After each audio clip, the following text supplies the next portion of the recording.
Teaching पाठशाला और मैं हूं आपकी एजुकेटर ज्योति। आज इस वीडियो में हम बात करने वाले हैं रिगार्डिंग द न्यूट्रलाइजेशन। ऑलरेडी जब मैंने आपको टी सेल बी सेल के बारे में बताया था बेसिक, उसके बाद मैंने बी सेल के बारे में आपके साथ डिस्कशन किया था। साथ ही साथ ये हमने देखा था कि बी सेल एंटीबॉडी का प्रोडक्शन करते हैं। एंटीबॉडी जब प्रोड्यूस होती है तो उसके वर्क करने का तरीका अलग अलग होता है, जिसमें से हमने सबसे पहले जो हमारा डिस्कशन किया था वो किया था कॉम्प्लीमेंट फिक्सेशन पे। कॉम्प्लीमेंट फिक्सेशन एक्चुअल में जब ये एंटीबॉडी से इंटरेक्ट करता है तो हम उसको एंटीबॉडी के रिस्पॉन्स में भी कंसिडर करते हैं, although it is a part of a इनेट immune response. लेकिन अगर देखा जाए तो कॉम्प्लीमेंट फिक्सेशन में भी जो हमने क्लासिकल पाथवे देखा था उसमें हमने देखा था कि एंटीबॉडी कैसे इंटरेक्ट करती है। तो this we are already done. इसके मीडियम से भी हम ये समझ सकते हैं कि एंटीबॉडीज कैसे काम करती हैं। नेक्स्ट उसके बाद जो है रिसेंट जो मेरा लेक्चर गया था उस पर हमने बात किया था रिगार्डिंग द ऑप्सोनाइजेशन। एंटीबॉडीज कैसे ऑप्सोनिन की तरह काम करती है, कैसे वो फैगोसाइटोस करके पैथोजन को बॉडी से एलिमिनेट करने का काम करती है और क्यों स्पेशली क्यों ऑप्सोनाइजेशन देखा जाता है। इसके बाद हमारा जो नेक्स्ट लेक्चर था उसमें हमने देखा था कि एडीसीसी कैसे परफॉर्म किया जाता है, that is antibody dependent cell mediated cytotoxicity, ये कैसे परफॉर्म किया जाता है। तो ये भी हमने यहाँ पे देख लिया था। आज का जो हमारा लेक्चर है इसमें हम बात करने वाले हैं न्यूट्रलाइजेशन कैसे होता है। इसके साथ हम ओवरऑल कवर कर लेंगे कि एंटीबॉडी कैसे रिस्पॉन्स देती है अलग अलग बेसिस पे। 4 तरीके से एक्चुअल में एंटीबॉडीज काम कर सकती है अगर वो पैथोजन के खिलाफ हमारी बॉडी में प्रोड्यूस होती है। तो आज का हमारा टॉपिक है न्यूट्रलाइजेशन, जिसमें कि पैथोजन और होस्ट की बाइंडिंग को रोका जाता है। तो बाकी 3 हमने कर लिया, आज ये 4th पार्ट करेंगे। इसके बाद हमारा ये वाला पोर्शन डन हो जाएगा कि एंटीबॉडीज जो कि बी सेल से प्रोड्यूस होती है, स्पेशली प्लाज्मा सेल से, वो अपने टारगेट पैथोजन को कैसे एलिमिनेट करती है। So let's proceed. तो सबसे पहले हम एक बेसिक आइडिया लेने की कोशिश करते हैं, फिर मैं आपको थोड़ा सा एडवांस भी बताऊंगी कि ये काम कैसे करती हैं। तो सबसे पहले बात आती है न्यूट्रलाइजेशन का मतलब क्या होता है। न्यूट्रलाइजेशन का मतलब होता है कि किसी चीज का कुछ इफेक्ट हो रहा है और हम उसे न्यूट्रलाइज कर रहे हैं, मतलब कि हम उसे इफेक्ट में नहीं आने दे रहे हैं। जैसे कि फॉर एग्जाम्पल मान लीजिए कोई टॉक्सिन है, वो टॉक्सिन अगर हमारी बॉडी में एंटर करता है तो हमें बीमार कर सकता है, लेकिन उस टॉक्सिन को अगर हम न्यूट्रलाइज कर देंगे तो वो टॉक्सिन हमें बीमार नहीं कर पाएगा। तो न्यूट्रलाइजेशन का मतलब क्या होता है, किसी का इफेक्ट न्यूट्रल आना। न्यूट्रल का मतलब होता है ना ही पॉजिटिव ना ही नेगेटिव, एक न्यूट्रल बेसिस पे रहता है जो कि बिल्कुल भी हार्म नहीं पहुंचाता है। तो इसी तरीके से एंटीबॉडीज जो होती हैं उनका इफेक्ट हमारी बॉडी में प्रेजेंट पैथोजन के ऊपर न्यूट्रलाइज कैसे होता है या न्यूट्रलाइजेशन कैसे होता है, ये हम आज देखने वाले हैं। तो सबसे पहले हम बात करते हैं, मान लीजिए this is a B cell, आपके सामने मैंने यहाँ पे बी सेल रखा है। ये बी सेल क्या करती है, जब मान लीजिए एंटीजन से इंटरेक्ट करती है तो बी सेल का डिफरेंशिएशन प्लाज्मा सेल में हो जाता है। ये हमने अपने बहुत प्रीवियस लेक्चर में पढ़ा था। सपोज कीजिए this is a plasma cell जो आपके सामने यहाँ पे देखने में आ रहा है। प्लाज्मा सेल का काम क्या होता है, एंटीबॉडीज का सिक्रीशन करना, जो कि आप यहाँ पे देख सकते हैं। ये एंटीबॉडी का सिक्रीशन करती है कौन, plasma cells. Okay, so antibodies produce against that antigen जो हमारी बॉडी में आ रखा है, और एंटीबॉडी फिर अपने स्पेसिफिक एंटीजन से बाइंड करती है। ये चीज हम ऑलरेडी पढ़ रखे हैं। और इस तरीके से वाई शेप में कुछ हमें एंटीबॉडी दिखती है, जिसके पास ये जो वेरिएबल एरिया के पास जो रीजन होता है ये एंटीजन बाइंडिंग रीजन होता है, और यहाँ पे जो पोर्शन होता है उसे हम कांस्टेंट या फिर एफसी पोर्शन का नाम देते हैं। ये कुछ बेसिक चीजें थी जो हमें ऑलरेडी पता है। अब हम आगे देखते हैं कि न्यूट्रलाइजेशन कैसे होता है। तो बॉडी में क्या होता है कि प्लाज्मा सेल्स मान लीजिए प्रेजेंट है, तो प्लाज्मा सेल्स जो होती हैं अलग अलग टाइप की एंटीबॉडीज प्रोड्यूस करती हैं। तो सपोज कीजिए क्या हुआ कि ये कोई एंटीजन या पैथोजन बॉडी में एंटर किया, तो उसके बाद हमारी बॉडी में प्रेजेंट न्यूट्रलाइजिंग एंटीबॉडीज क्या करती हैं, इस पैथोजन को चारों तरफ से ब्लॉक कर लेती हैं। इसलिए ब्लॉक करती हैं ताकि ये अपने टारगेट सेल पे एंट्री ना ले सके, क्योंकि आपको पता है कि कोई भी पैथोजन अगर बॉडी में एंटर करता है तो देखने को ये मिलता है कि ऐसा नहीं है कि वो बॉडी में एंटर कर गया तो उसका काम खत्म हो गया, उसका एक टारगेट सेल होता है। ठीक है, जैसे कि मान लीजिए कहाँ वो एंटर करने वाला है, लीवर में एंटर करने वाला है, लंग्स में एंटर, किस पार्ट को अफेक्ट करने वाला है, कौन से सेल को अफेक्ट करने वाला है। ऐसा तो नहीं है सिर्फ बॉडी में एंटर कर गया उसका काम खत्म, उसका एक टारगेट सेल होता है। तो इसी ढंग से जो इसका टारगेट सेल होता है उसके ऊपर इसकी बाइंडिंग रोक दी जाती है। तो अगर हम डेफिनेशन की बात करें, so antibodies bind to their specific antibody binds to their specific microbes, viruses or toxins and block their entry into the cell and neutralize their effect. तो एंटीबॉडीज क्या करती हैं, डिपेंड करता है पैथोजन कौन सा एंटर किया है बॉडी में। It may be microbes, it may be viruses, it may be even toxin, it may be microbial toxin. इनमें से कोई भी प्रेजेंट हो और हमारी बॉडी में अगर वो एंट्री ले लिया है तो हमारी बॉडी में जो सेल्स होंगे या हेल्दी सेल्स होंगे स्पेशली, उसके अफेक्ट करने की बात हो रही है। तो हेल्दी सेल्स पे इससे पहले कि ये सारे फॉरेन पार्टिकल्स या फॉरेन एंटीजेंस आकर बाइंड करे, उससे पहले ही हमारी बॉडी में प्रेजेंट न्यूट्रलाइजिंग एंटीबॉडीज क्या करती हैं, उसको चारों तरफ से ले जाकर घेर लेती हैं, कोट कर लेती हैं और उसको न्यूट्रलाइज कर देती हैं। मतलब कि जो भी वो हार्मफुल इफेक्ट हमारे बॉडी के अंदर क्रिएट करने वाला था वो न्यूट्रलाइज हो जाता है, यानी नील हो जाता है, जीरो हो जाता है। और इस तरीके से उसकी इफेक्टिविटी जो है न्यूट्रलाइज करके खत्म कर दी जाती है और इस पैथोजन को हमारी बॉडी से एलिमिनेट कर दिया जाता है। तो ये हमने देखा कि ये एक आउटलाइन है कि एक्चुअल में न्यूट्रलाइजेशन कैसे काम करता है। तो अब जरा सा हम न्यूट्रलाइजेशन का रिएक्शन देखते हैं कि होता कैसे। सपोज कर लेते हैं दिस इज अ वायरस। अब ये वायरस क्या हो सकता है, ये वायरस पैथोजन की तरह काम करेगा जिसके लिए हमारी बॉडी न्यूट्रलाइजिंग इफेक्ट शो करेगी। अब ऐसा है कि क्या सिर्फ वायरस ही काम करेगा न्यूट्रलाइजेशन रिएक्शन में? जरूरी नहीं है। It may be virus, it may be microbes, it may be microbial toxins, it may be insect or snake venom। इनमें से कोई भी अगर प्रेजेंट हो तो वो न्यूट्रलाइजेशन रिएक्शन करवा सकता है बॉडी में। तो सपोज कर लेते हैं, फिलहाल में अभी के लिए समझने के लिए हम कह लेते हैं कि ये वायरस है जो क्या करेगा, जो कि होस्ट की बॉडी में एंट्री लेगा। तो मान लेते हैं कि इस वायरस ने बॉडी में एंट्री ले लिया है। बॉडी में एंट्री लेने के बाद क्या होगा, ऑब्वियसली वहां पे हेल्दी सेल्स भी प्रेजेंट होंगे, राइट। तो हेल्दी सेल्स को हम यहाँ पे इस तरीके से दिखा लेते हैं। सपोज कर लेते हैं ये रहे हेल्दी सेल्स और हम यहाँ पे एक और बाउंड्री बना लेते हैं कि सपोज ये रही बॉडी जिसमें हम बात कर रहे हैं, मतलब बॉडी के अंदर एंट्री ले चुका है ये वायरस और ये रहे टारगेट सेल मान लेते हैं हम वायरस का, टारगेट सेल जिसे अफेक्ट करने ये वायरस हमारी बॉडी में एंट्री लिया है। एज अ रिजल्ट क्या होगा, ये वायरस आ चुका है अंदर इस तरीके से और ये रेडी है इन्फेक्ट करने के लिए अपने टारगेट सेल को। लेकिन होगा क्या कि ये इन्फेक्ट नहीं कर पाएगा।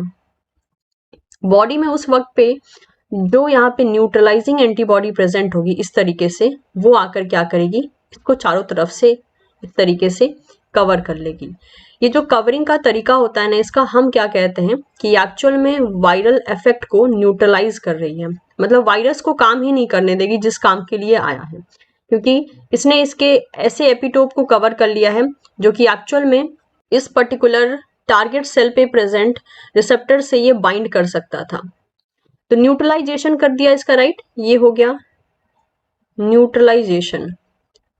न्यूट्रलाइज होने के बाद क्या हो गया कि ये जो वायरस आया था इसकी बाइंडिंग इसके साथ अब नहीं हो पाएगी। तो इस पर्टिकुलर पाथवे में किया क्या जाता है, इसमें बाइंडिंग को ब्लॉक कर दिया जाता है, बाइंडिंग ब्लॉक्ड। तो ये जो वायरस आया है बॉडी के अंदर, ये अपने टारगेट सेल पे जाकर ये इम्पैक्ट नहीं डाल पाता है। ये यहाँ पे हम न्यूक्लियस बना देते हैं, यानी ये जो हेल्दी सेल है ये वायरस इस पे ना बाइंड करेगा और ना ही इस हेल्दी सेल को अफेक्ट कर पाएगा। इनफैक्ट हमारी बॉडी में प्रेजेंट ये सब थी एंटीबॉडीज, ठीक है। ये एंटीबॉडीज कहाँ से प्रोड्यूस हुई होंगी, नॉर्मल जैसे हमने कहा था प्लाज्मा सेल्स के थ्रू प्रोड्यूस हुई होंगी। तो ये न्यूट्रलाइजेशन इफेक्ट हो गया। न्यूट्रलाइजेशन इफेक्ट के बाद क्या होता है, बॉडी में प्रेजेंट जो फैगोसाइट्स होते हैं वो यहाँ पे चले आते हैं और इसका फैगोसाइटोसिस के थ्रू बॉडी से एलिमिनेशन कर देते हैं और हेंस ये जो पैथोजन हमें अफेक्ट करने के लिए आया था उसका हो जाता है न्यूट्रलाइजेशन। ओके, तो न्यूट्रलाइजेशन का मतलब ही क्या हो गया कि एक्चुअल में इसके इफेक्ट को जीरो कर दिया गया, न्यूट्रल। कभी भी जब हम न्यूट्रल कहते हैं मतलब कि we are not toward the positive, we are not even toward the negative, we are in toward something which is having the net effect zero और nil, okay, which is not having its effect. तो neutral कर दिया यानी एकदम से ही ineffective कर दिया। तो ये हो गया क्या, न्यूट्रलाइजेशन का रिएक्शन। अब बात आती है कि जब इतना अच्छा मैकेनिज्म है तो आज के टाइम में हमारी बॉडी में माइक्रोब्स, वायरसेस, लाइक टॉक्सिन्स, ये सब फिर हमारे बॉडी में एंटर करके हमें बीमार कैसे कर दे रहे हैं, कैसे हमें सफर, मतलब कि हम अलग अलग बीमारियों से इनके कारण सफर कर रहे हैं। डिफेंस मैकेनिज्म जो हमारी बॉडी शो करती है और जो पैथोजेंस हैं, दोनों के बीच में जो इवोल्यूशनरी रिलेशन है वो है को इवोल्यूशन का। जितना ज्यादा हमारी बॉडी एडवांस होती जाती है पैथोजन को पहचानने के लिए, उनके इफेक्ट को न्यूट्रलाइज करने के लिए, उनके इफेक्ट को एकदम मिनिमाइज करने के लिए, उतने ही ज्यादा पैथोजेंस भी स्मार्ट होते जाते हैं with the help of a को इवोल्यूशन, और वो खुद को विद टाइम इवॉल्व करते रहते हैं, क्योंकि उनके पास भी कोई ऐसा मेथड होना चाहिए कि वो हमें अफेक्ट कर सके। देखिए नॉर्मल क्या होता है, जनरली देखा जाए तो from our point of view ये सब चीजें बहुत खराब हैं जो हमारी बॉडी को अफेक्ट करी है, लाइक वायरसेस, माइक्रोब्स, ये सब जो हमारी बॉडी में एंटर करके हमें बीमार करें, ये बहुत बुरी चीज है। लेकिन उनके पॉइंट ऑफ व्यू से देखा जाए तो they are just doing their normal work. वो इसी काम के लिए बने हैं। उनके लिए हम जो है उनका एक न्यूट्रिएंट सोर्स है। अगर वो हम पे फीड नहीं करेंगे तो एट अ टाइम या तो वो रहेंगे, अगर ये रिलेशन नहीं मेंटेन रहता है जो कि मतलब पैथोजन एंड होस्ट का होता है, तो दोनों में से कोई एक ही एट अ टाइम जो है सर्वाइव करता है। Either the pathogen will be surviving, either the host. Okay, इस तरीके से होता है। तो यही चीज जो है हम अपने पॉइंट ऑफ व्यू से देखते हैं तो this is a bad thing, we should not get affected with any pathogen और एनी जर्म्स। बट उनके पॉइंट ऑफ व्यू से देखा जाए तो they are just doing their own job. तो इसीलिए उन्होंने भी ऐसे बहुत से मेथड अपनाए हैं जिससे कि वो हमें बीमार कर सके। लेकिन हमारी बॉडी भी बहुत अलग अलग तरीके से इवॉल्व करती है विद टाइम, ताकि वो उस मेथड से फाइट बैक कर सके। बट आज के टाइम में ऐसा हो गया है कि काफी ऐसे वायरसेस हैं, माइक्रोब्स हैं जो कि न्यूट्रलाइजेशन इफेक्ट को भी स्किप कर जाते हैं, एंड दैट इज वाई जहां पे ये न्यूट्रलाइजेशन इफेक्ट होना चाहिए वहां पे प्रॉपर ढंग से नहीं हो पाता। बट ऐसा नहीं है कि बॉडी में अब ये न्यूट्रलाइजेशन इफेक्ट बिल्कुल काम नहीं करता, बिल्कुल करता है। लेकिन हर एक माइक्रोब्स या हर एक वायरसेस के साथ करे ऐसा जरूरी नहीं होता है, और किसी के साथ ना करे ऐसा भी कोई जरूरी नहीं होता है। Yes, it is effective in a very good manner, but ये डिपेंड करता है, कुछ कुछ वायरसेस या माइक्रोब्स ऐसे होते हैं जो कि न्यूट्रलाइजेशन को फेवर ही नहीं कर पाते, उसको होने ही नहीं देते हैं।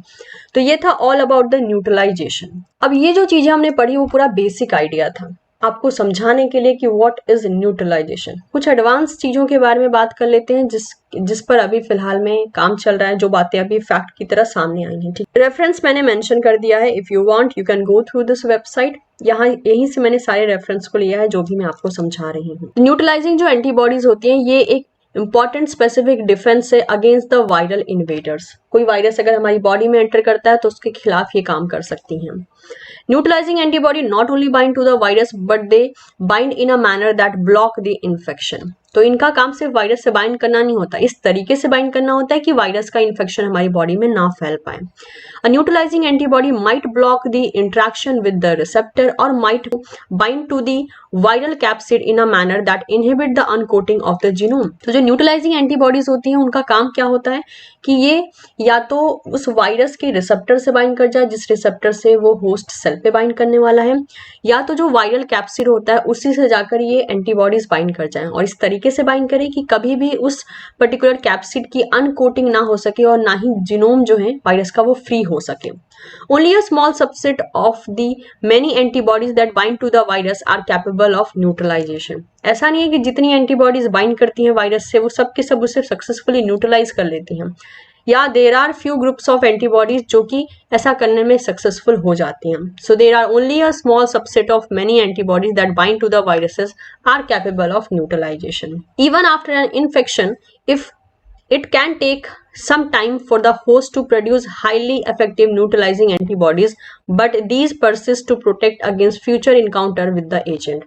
तो ऐसा भी होता है, मान लीजिए कोई इन्फेक्शन बॉडी में फैला, उसके खिलाफ होस्ट की बॉडी में टाइम लग जाता है न्यूट्रलाइजिंग एंटीबॉडी प्रोड्यूस होने में, लेकिन अगर वो एक बार प्रोड्यूस जाती हैं तो फ्यूचर टाइम में अगर री अटैक होता है तो उस टाइम पे वो न्यूट्रलाइजिंग एंटीबॉडीज प्रॉपर तरीके से जल्दी काम कर लेती हैं। Next, neutralizing antibodies are responsible for blocking the entry of pathogen into the cell so that it is firstly unable to infect the healthy cell, and secondly it is unable to replicate and cause the severe infection.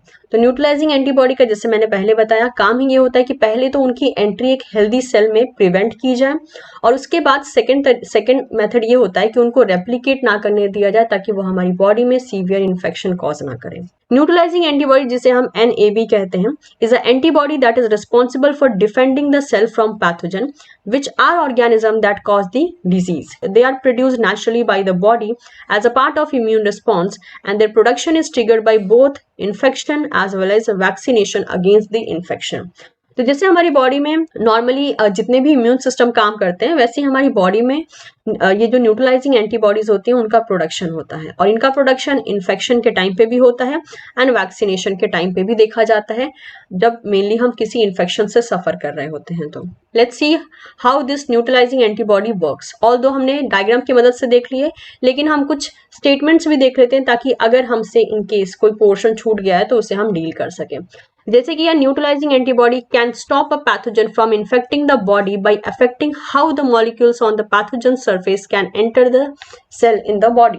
तो इनका main काम ही यही होता है कि ये अपने target host cell में एंटर ना कर पाए। In a enveloped virus, neutralizing antibody block the attachment of virus to the cell as well as its entry into the cell. तो एनवेलप जो वायरस होते हैं बॉडी में, उनकी क्या की जाती है, उनकी एंट्री उनके टारगेट सेल में रोक दी जाती है, अटैचमेंट पॉइंट ही उनका ब्लॉक कर दिया जाता है, हेंस वो अटैच नहीं हो पाते हैं। Next, in non enveloped virus, neutralizing antibodies can bind to the capsid protein which is the protein shell that surround the genetic information within the cell। और जो नॉन एनवेलप्ड वायरस होते हैं जो हमारी बॉडी में एंटर अगर कर रहे हैं, तो न्यूट्रलाइजिंग एंटीबॉडी क्या करती है, उसके कैप्सिड प्रोटीन से जाकर उसको बाइंड कर लेती है और ब्लॉक कर देती है, जिसकी वजह से कैप्सिड प्रोटीन जो है डिसोसिएट नहीं होती है, और कैप्सिड प्रोटीन की कवरिंग में ही जो है अंदर की तरफ जेनेटिक मटीरियल होता है वायरस का, तो वो जेनेटिक मटीरियल रिलीज नहीं हो पाता है। Neutralizing antibody can also stop pathogen from changing their structure and shape, known as a conformational changes, in order to enter and replicate within the cell।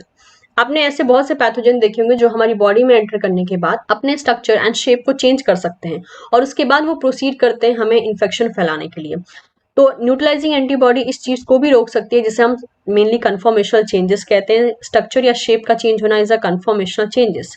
तो जब वो हमारी बॉडी में एंटर कर चुके हैं, तो न्यूट्रलाइजिंग एंटीबॉडी इस कन्फॉर्मेशनल चेंज को भी रोक सकती है, ताकि वो हमारी बॉडी में जो पैथोजन एंटर हुए हैं वो आगे रेप्लिकेट ना कर सके। इन bacterial infection, neutralising antibody can block the harmful effect of toxin. और अगर कोई बैक्टीरिया हमारी बॉडी में एंटर किया है जो कि टॉक्सिन प्रोड्यूस कर रहा है हमें डिजीज कॉज करने के लिए, तो उस टॉक्सिन के खिलाफ भी जो है न्यूट्रलाइजिंग एंटीबॉडी काम कर सकती है, क्योंकि वो ब्लॉक कर देगी टॉक्सिन के हार्मफुल इफेक्ट को। Once a pathogen has been neutralized by the neutralizing antibody, the pathogen is degraded by white blood cell and the spleen filter the pathogen for it to then excreted through the urine or feces। उसके बाद क्या होता है, जब कोई भी pathogen को encounter किया जाता है और एक बार उनको न्यूट्रलाइज कर दिया गया, उसके बाद उसको व्हाइट ब्लड सेल जो है डिग्रेड कर देते हैं with the help of a phagocytosis. फिर उनका फिल्ट्रेशन प्रोसेस परफॉर्म किया जाता है, उनको एक्सक्रीट कर दिया जाता है with the help of faeces and urine.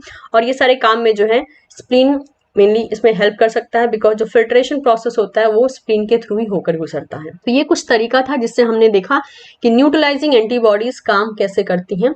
हमने बेसिक चीजें भी देखी, और हमने थोड़ा सा जो कहते हैं ना कंसेप्ट वाइज चीजें हैं वो भी हमने पढ़ ली। तो डायग्रामेटिक रिप्रेजेंटेशन भी हो गया, और साथ ही साथ हमने ये देख लिया कि ये थ्योरेटिकल बेसिस पे भी अगर हम पढ़े तो ये काम कैसे करती हैं। और भी अगर आपको इन्फॉर्मेशन की जरूरत हो तो there are so many different things which are available, obviously you can go through that. आज के जितने भी लेक्चर में जितने भी मैंने कंसेप्ट को डील किया, जितने भी मैंने पॉइंट्स को डील किया, वो इन 2 सोर्सेज से लिए गए थे। तो आप चाहें तो यहाँ पे विजिट करके चीज़ों को और थोड़ा डिटेल में पढ़ सकते हैं। So thank you so much everyone. उम्मीद करती हूँ ये लेक्चर आपके लिए यूजफुल रहा होगा। वीडियो पसंद आया हो तो इसे लाइक जरूर करें, एज वेल एज इसे आप अपने दोस्तों के साथ भी शेयर कर सकते हैं। And don't forget to subscribe teaching Pathshala. Thank you so much. मिलते हैं बहुत ही जल्द आपसे नेक्स्ट वीडियो में।